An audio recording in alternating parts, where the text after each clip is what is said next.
Buenas noches, buenas madrugadas, ¿cómo están queridos estudiantes? Para que vean que uno se mantiene firme con el aprendizaje, ¿no? Bien, vamos a continuar con el siguiente video de la unidad 3 que estamos conversando en medición de posición. Habíamos hablado un poquito sobre los sensores, especialmente los sensores 3 que vamos a analizar, que son posición, desplazamiento y proximidad. Bien, estamos en la parte de los sensores de posición, especialmente en lo que es el final de carrera. En el video anterior habíamos conversado un poquito sobre ello y ahora vamos a profundizar con un ejercicio.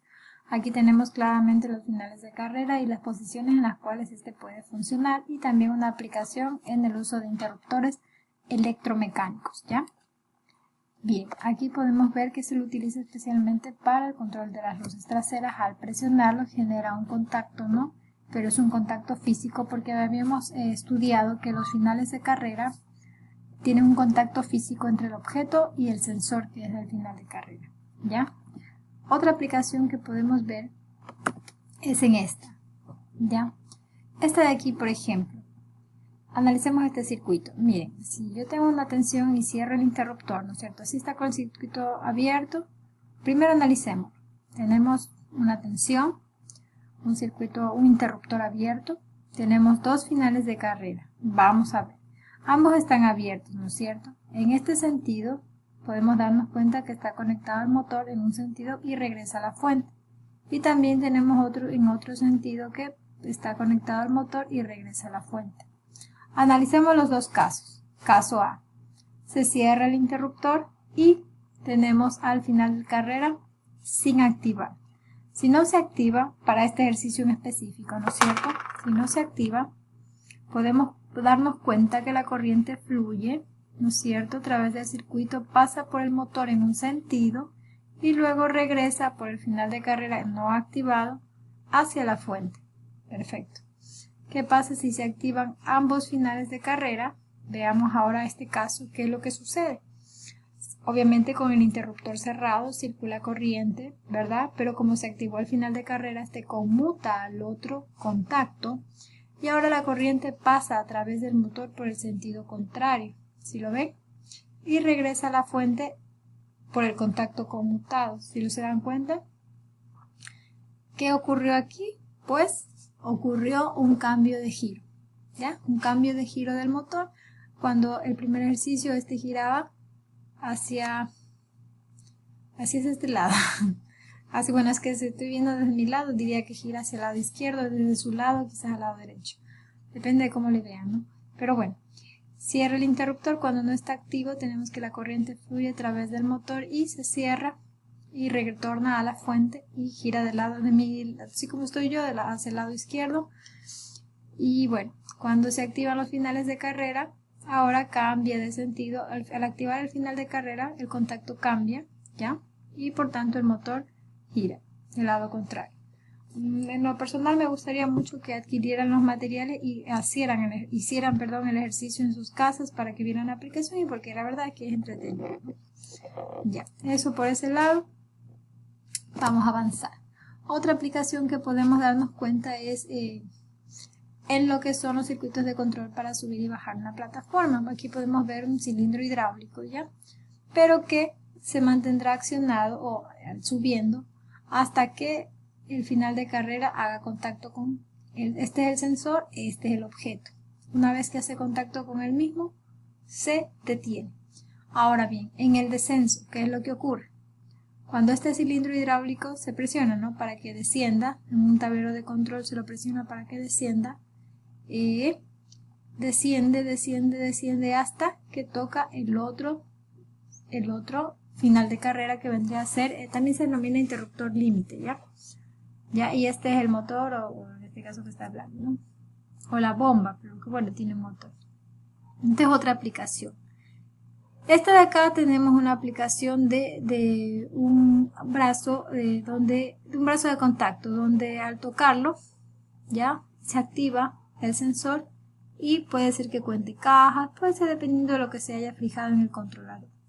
Ahora, algo que quiero que se den cuenta aquí son los elementos. Tenemos el interruptor límite superior, el interruptor límite inferior, que vendría a ser los dos finales de carrera, el cilindro hidráulico activado por una bomba, ¿no es cierto? Que a su vez tiene un motor, el tanque, obviamente, para permitir que este se desplace. Y también tenemos una solenoide. Bien, este sería el circuito físico. Ahora vamos a analizar un poquito el circuito eléctrico de este ejercicio en particular. No analizamos el de acá porque este es un ejemplo al igual que el del carrito. Al igual que el del carrito, que al presionar el contacto, al presionar el pedal se activa, ¿qué cosa? Se activa el sensor, ¿no es cierto? Se activa el sensor de final de carrera, lo cual se cierra el contacto y permite que se enciendan las luces traseras de un automóvil o de otra aplicación que se tenga. Este es un ejercicio sencillo.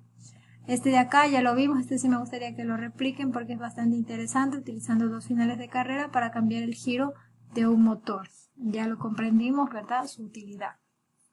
Y ahora vamos a analizar este de aquí, pues ya habíamos visto que sirve de contacto y el circuito cerrado puede ir a un controlador y de esa manera detectar el número de veces que la caja hace contacto con el sensor, en este caso. Y vamos a profundizar un poquito el de acá, que es bastante interesante y también lo pueden hacer en sus casas, haciendo quizás un trabajo didáctico para que puedan entender el concepto. Ya, a este vamos a profundizar un poco más y de paso vamos analizando y relacionando con cuál es la materia que ven, control eléctrico, ¿no es cierto? Y van relacionando instrumentación y control eléctrico. Verán, ¿qué es lo que ocurre aquí? Ya les voy a explicar. Bien, como seguía diciendo, vamos a explicar ahora el circuito de control para que ustedes puedan también relacionar la parte de control eléctrico que había mencionado e instrumentación, ¿ya? Es bastante interesante. Analicemos este ejercicio. Habíamos dicho que tiene un límite superior o un final de carrera que indica que llegó al límite superior. Tiene un final de carrera que indica que llegó al límite inferior, ¿no es cierto? Tiene un cilindro hidráulico y una bomba, ya que va a permitir que obviamente ascienda, ¿no es cierto? Tiene un tanque, que es el del reservorio del aceite, y tiene una válvula solenoide. ¿Ya? Algo que es importante que sucede aquí es que cuando se da el accionar para que la plataforma suba, actúa la bomba, ¿ya? Ahí actúa la bomba, hasta que se encuentra con el límite, que es el final de carrera superior. Cuando ésta desciende, la bomba no se la utiliza para que descienda la plataforma, sino más bien que el peso de la plataforma la obliga a regresar. Pero obviamente este aceite que está en ella debe retornar al tanque. Para ello se abre en ese momento la válvula solenoide. Ya, es decir que cuando funciona la bomba, la válvula solenoide se encuentra cerrada.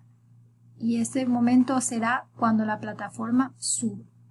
Y cuando la plataforma regrese, la bomba se apagará, el motor de la bomba se apagará y la válvula solenoide se abrirá para que el aceite pueda regresar al tanque. Ya, ahora llevemos ese proceso físico y descrito a la parte eléctrica. Ya, veamos. Este es el motor. Un motor trifásico tiene su protección térmica o guardamotor, ¿no es cierto? Y los contactos del contactor, ¿no es cierto? Que van a permitir accionar al mismo. Ahora, ¿cuándo se accionan estos contactos? Vamos a ver. Bueno, esta es la parada de emergencia por si ocurre alguna anomalía. Esto está ahí, ya. Entonces empecemos. Queremos que estando abajo ascienda, o sea, suba, ¿no es cierto? ¿Dónde está el mouse? Se presiona up porque queremos que suba. En el momento que se presiona, el contacto LS1 se encuentra normalmente cerrado. Habíamos analizado que existen finales de carrera normalmente cerradas y normalmente abiertos. En este caso tenemos normalmente cerrados y este se encuentra normalmente cerrado, el contacto normalmente cerrado. No le prestemos atención todavía a CR para que podamos analizar lo siguiente. Presionamos para que suba la plataforma. El contacto del final de carrera se encuentra normalmente cerrado y se energiza la bobina M, ¿no es cierto? Por tanto, los contactos de M se van a cerrar. Al cerrarse M, la bobina se enclava y en ese momento se cierran los contactos de M que estaban abiertos, se cierran ahora y el motor se enciende Se enciende el motor, la bomba se enciende y empieza a subir la plataforma. Empieza a subir la plataforma hasta que llega al límite superior. ¿Sí? Hasta que llega al límite superior y ¿qué ocurre? El final de carrera en ese instante de LS1 se abre. ¿Ya? Como este se abre, entonces M se desenergiza.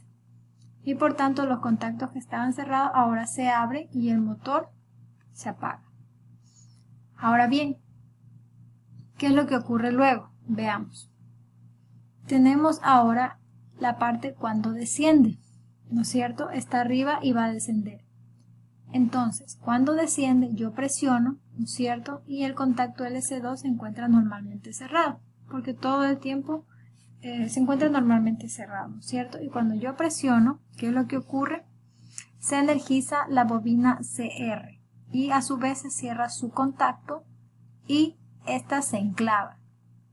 Como esta se enclava, el contacto que estaba abierto CR acá se cierra y se energiza la válvula solenoide y se abre y el aceite puede retornar al tanque. ¿Ya? Y el aceite puede retornar al tanque. Bien. Entonces, pero no debería encenderse el motor al mismo tiempo. Recordemos que en el descenso no es necesario encender el motor, puesto que por el peso de la plataforma va a retornar al tanque el aceite. Entonces, para evitar que se encienda el motor al mismo tiempo que desciende, cuando la válvula solenoide está activa, quiere decir que el contacto CR se cierra, ¿no es cierto? ¿Ya? Quiere decir que está energizado CR. Es un contacto auxiliar, una bobina auxiliar en realidad, un relé auxiliar. Entonces, cuando esta se energiza, ¿qué es lo que yo hago? Que su contacto esté normalmente cerrado, se abra, para que de esa manera inhabilita a M, que es el motor, y habilita a la válvula solenoide. ¿Ya? Como tenemos 3 minutos, otra vez. Veamos, a 3 minutos por la grabación. Veamos, tenemos un final de carrera superior, final de carrera inferior. Cuando suba la plataforma va a subir por acción de la bomba que va a inyectar el aceite, ¿no es cierto? Y cuando ésta descienda, el motor o la bomba debe apagarse para que por el peso de la plataforma el aceite, esta regrese, por el peso de la plataforma, esta regrese y el aceite sea retornado al tanque, siempre y cuando se abra la válvula solenoide, de lo contrario no será posible.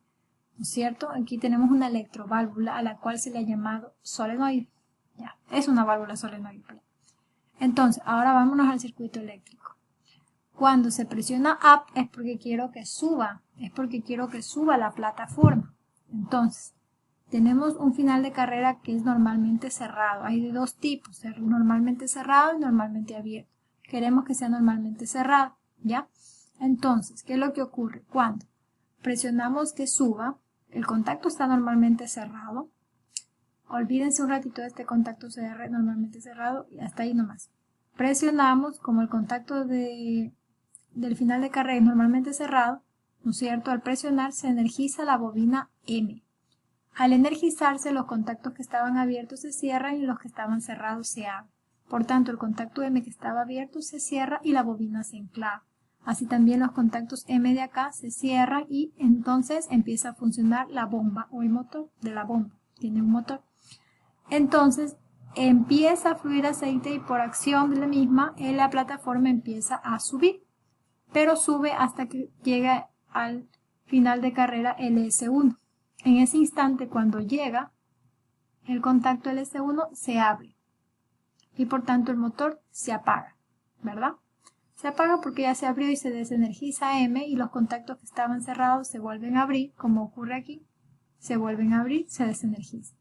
¿Qué pasa cuando regresa? Yo presiono, el S2 final de carrera normalmente cerrado se encuentra normalmente cerrado, se energiza CR, que es una bobina, un relé auxiliar, se cierran los contactos y se abre la válvula solenoide y el aceite regresa por acción del peso de la plataforma, pero a su vez si esta está energizada quiere decir que uno de sus contactos se los coloca normalmente cerrados en el eje del motor para que cuando esta esté energizada, esta se abra y el motor se inactive. De esa manera ninguna de las dos estará encendido al mismo tiempo. ni el motor ni la solenoide.